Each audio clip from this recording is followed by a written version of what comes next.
Hello. Hi. Good morning all of student. कैसे हो मेरे प्यारे विद्यार्थियों? राधे राधे। जय श्री कृष्णा।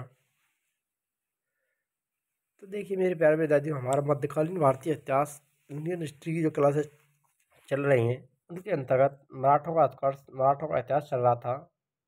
उसके अंतर्गत आज इससे पहले हमने मराठा साम्राज्य के 2 पार्ट करा दिए हैं। आज महाराष्ट्र के प्रमुख संतों को पढ़ने वाले हैं। साथ ही साथ शिवाजी द्वारा नियुक्त अष्टछाप मंडली को भी इसमें पढ़ेंगे और प्रमुख महाराष्ट्र के जो संधियाँ हुई थी उनको भी पढ़ा जाएगा यहाँ पर। बहुत ही इंपॉर्टेंट वीडियो होने वाली है। यहाँ से अधिकांश क्वेश्चन पूछे जाते हैं। बहुत ही इंपॉर्टेंट वीडियो है ये, तो इसको ध्यान से देखना है आपको। ज्ञानेश्वर या ज्ञानदेव, ये महाराष्ट्र के प्रमुख संत माने जाते हैं। प्रथम संत हैं महाराष्ट्र में भक्ति आंदोलन के जनक कहे जाते हैं। ध्यान रखना, ज्ञानेश्वर या ज्ञानदेव को महाराष्ट्र में भक्ति आंदोलन का जनक कहा जाता है। तो ध्यान रखना, वेरी वेरी मोस्ट इंपॉर्टेंट है। ये पूछा गया है कई बार क्वेश्चन कि महाराष्ट्र में भक्ति आंदोलन के जनक कौन थे। तो ज्ञानेश्वर थे, जो 1275 से 1296 ईस्वी में हुए थे। मराठी भाषा इन शास्त्र के संस्थापक भी इनको कहा जाता है। भगवत गीता पर भावार्थ दीपिका नामक बृहद टीका लिखी थी। ये भी इम्पोर्टेंट है, ध्यान रखना। इनके द्वारा कौन सी टीका लिखी थी? भावार्थ दीपिका, जिसे सामान्य रूप से ज्ञानेश्वरी के नाम से जाना जाता है। क्या कहा जाता है? भगवत गीता पर जो टीका लिखी गई थी भावार्थ दीपिका, उसको किस नाम से जाना जाता है? ज्ञानेश्वरी। क्योंकि ज्ञानदेव या ज्ञानेश्वर द्वारा लिखी गई थी, इसीलिए इसे ज्ञानेश्वरी भी कहा गया है। दूसरे संत आते हैं महाराष्ट्र के। संत नामदेव 1270 से 1350 ईस्वी में इनके आराध्य देव पंढरपुर के विठ्ठल विष्णु भगवान के रूप थे। ध्यान रखना, मोस्ट इम्पोर्टेंट है। विठोबा या विठ्ठल का मंदिर कहाँ स्थित है? तो पंढरपुर महाराष्ट्र में स्थित है और नामदेव के आराध्य माने जाते हैं। ये विठोबा या विठ्ठल की उपासना को बरकरी संप्रदाय के नाम से जाना जाता है। मोस्ट इम्पोर्टेंट है। बरकरी संप्रदाय किससे संबंधित है? तो विठोबा या विठ्ठल की उपासना करने वालों को बरकरी संप्रदाय कहा जाता है, जिसकी स्थापना नामदेव ने की थी। वेरी वेरी मोस्ट है कि बरकरी जो वंश है, संप्रदाय, उसके संस्थापक की बात करें तो कौन थे, ये आपको ध्यान रखना है। तो वो थे नामदेव जी। ये इंपॉर्टेंट है, पूछा गया है कई बार कि बरकरी संप्रदाय किससे संबंधित है? विठोबा या विठ्ठल की चीज से संबंधित है, पंढरपुर के।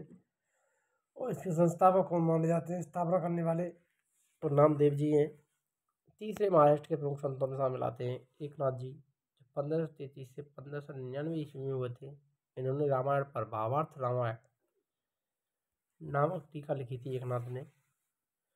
ध्यान रखना, ज्ञानेश्वर, ज्ञानदेव, नामदेव, एकनाथ। इसके बाद आएंगे रामदास और तुकाराम जी। देखिए, तुकाराम 1598 से 1650 ईस्वी, इन्होंने भक्ति परक कविताएं लिखी जिन्हें अभंग कहा गया है। मोस्ट इम्पोर्टेंट है ये।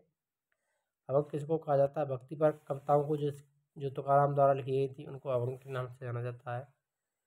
अभंग भक्ति परक काव्य की ज्योतिपुंज है। अभंग क्या है? भक्ति परक कविताएं हैं जो किसी द्वारा लिखी गई थी? तुकाराम द्वारा लिखी गई थी। अब आते हैं रामदास जी, जो कि शिवाजी के आध्यात्मिक गुरु भी थे। 1608 से 1681 ईस्वी महाराष्ट्र के अंतिम संत कवि, जिन्होंने दासबोध, कौन सी पुस्तक लिखी थी? दासबोध उनकी रचना और उपदेशों का संकलन है। मोस्ट इम्पोर्टेंट है ये। दासबोध किसकी रचना है? तो रामदास जी की रचना है। तो ये 5 संत हैं, ध्यान रखना।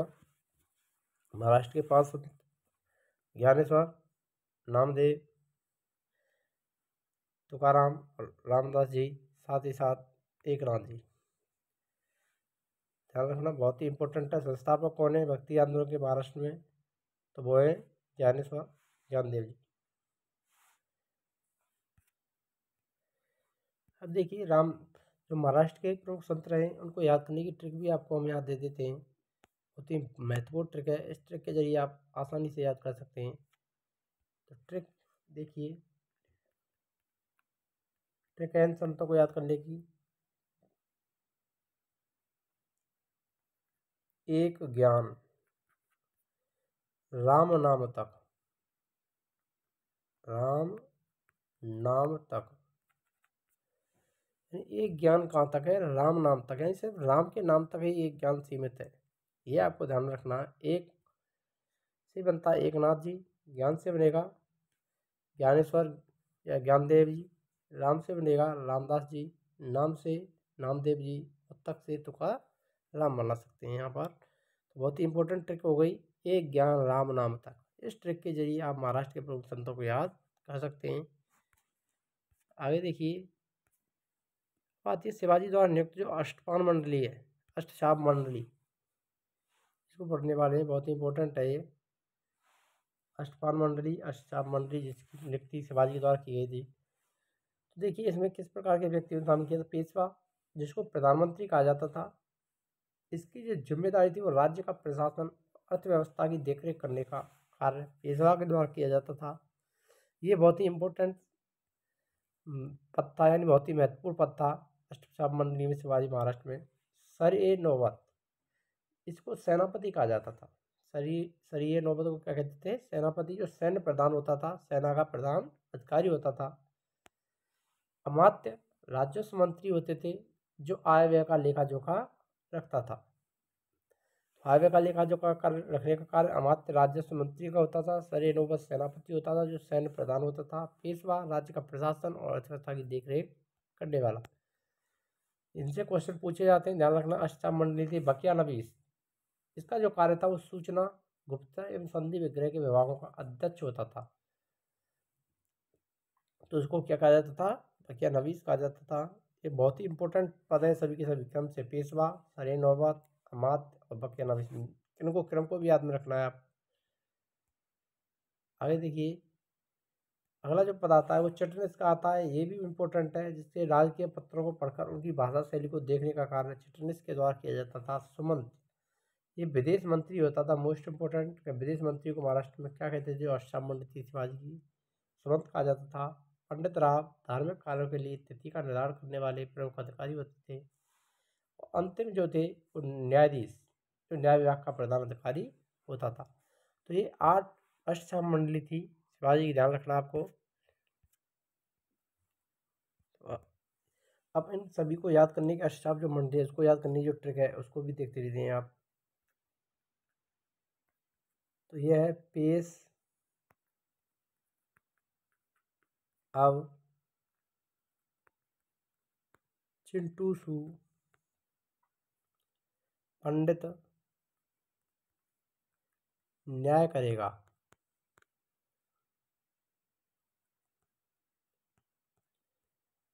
इस ट्रिक के जरिए आप जो महाराष्ट्र के अष्टछाप मंडली थी उसको याद कर सकते हैं। पेश अब, चिंटू सू, पंडित न्याय करेगा। पे से बन जाता है पेशवा, पे से क्या बनेगा? पेशवा बन जाएगा। और सा से बनेगा सर ए नौबत, आ से अमात्य बन जाएगा, वा से बकिया नवीस हो जाएगा, चिंटू सू हो जाएगा चिटनिस, और सू से हो जाएगा सुमंत, पंडित से पंडित राव, न्याय से न्यायाधीश।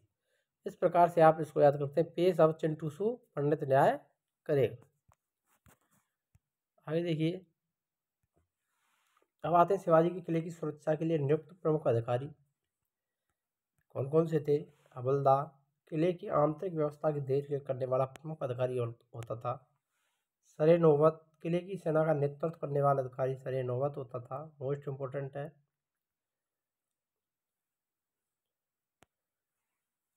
सबनेस, किले की अर्थव्यवस्था, पत्र व्यवहार और भंडार की देखरेख करने वाले अधिकारी को सबनेस कहा जाता था। शिवाजी द्वारा जो कर लगाए गए थे उनको भी आप जान रखना। चौथ और सरदेशमुखी, 2 कर थे। कौन कौन से कर थे? चौथ और सर देशमुखी, इन करों को भी ध्यान रखना। आगे देखते हैं, नेक्स्ट आता है आपका अंग्रेज और मराठा संघर्ष के अंतर्गत होने वाली प्रमुख संधि, मोस्ट इंपोर्टेंट है, यहाँ से क्वेश्चन पूछे जाते हैं कांस्ट है। कौन कौन सी संधियाँ हुई थी? सूरत की संधि जो कि 1775 ईस्वी में हुई थी। पुरंदर की संधि 1776 ईस्वी में हुई थी। इनका क्रम भी पूछा जा सकता है, ध्यान रखना, मोस्ट इंपोर्टेंट है सीरीज। सूरत की संधि भी इंपॉर्टेंट है, पुरंदर की संधि भी है, बड़गांव की संधि भी है, 1779 ईस्वी में हुई थी। सालवाई की संधि 1782 ईस्वी, मोस्ट इंपॉर्टेंट है ये सभी। भसीन की संधि 1802 ईस्वी। इन सभी क्रम पूछे जाते हैं, ध्यान रखना। इसीलिए इनका क्रम सबसे पहले सूरत, फिर पुरंदर, फिर बड़गांव, सालवाई और भसीन, ये क्रम को आपको ध्यान रखना है, बहुत इंपॉर्टेंट है। 1775 सूरत की संधि हुई थी। पुरंदर की संधि 1776 ईस्वी में, बड़गांव की संधि 1779 ईस्वी में, सालवाई की संधि 82 ईस्वी में, भसीन की संधि 1802 ईस्वी में। इसके बाद संधि आती है वो देवगांव की संधि भी आती है 1803 ईस्वी, मोस्ट इंपोर्टेंट है। सुरजी अर्जनगांव की संधि 1803, ये दोनों ही 1803 में हुई थी, परंतु देवगांव की पहले हुई थी। राजपुर घाट की संधि 1804, ये इतना नहीं पूछा जाता है, ये जरूर पूछी जाती है देवगांव की और सुरजनगांव की। नागपुर घाट की संधि 1816, यहाँ से अभी तक एक भी बार क्वेश्चन नहीं बना है राजपुर घाट और नागपुर की संधि से, लेकिन ये ऊपर वाली 6 बताई गई हैं, इन सभी से क्वेश्चन आ चुके हैं, इनका क्रम भी पूछा गया है। मैचिंग के लिए इस प्रकार के क्वेश्चन आते हैं। नेक्स्ट संधि आती है ग्वालियर की संधि 1870 ईस्वी में, पूना की संधि 1870 ईस्वी, मंदसौर की संधि 1818 ईस्वी, यहाँ से क्वेश्चन आया, ध्यान रखना, ये इस क्वेश्चनों में शामिल हो चुकी है। अगर वीडियो अच्छी लगी तो वीडियो को लाइक करें, शेयर करें, कमेंट करें। मिलते हैं नेक्स्ट वीडियो में, तब तक के लिए जय हिंद, राधे राधे, जय श्री कृष्णा। और हमारी जो मध्यकालीन इतिहास की जो क्लासेस चल रही हैं वो भी यहाँ पर कंप्लीट हो जाएंगी। अब से आधुनिक भारतीय इतिहास को कराने चाहेंगे अगले वीडियो में। तब तक के लिए जय हिंद, राधे राधे, जय श्री कृष्णा।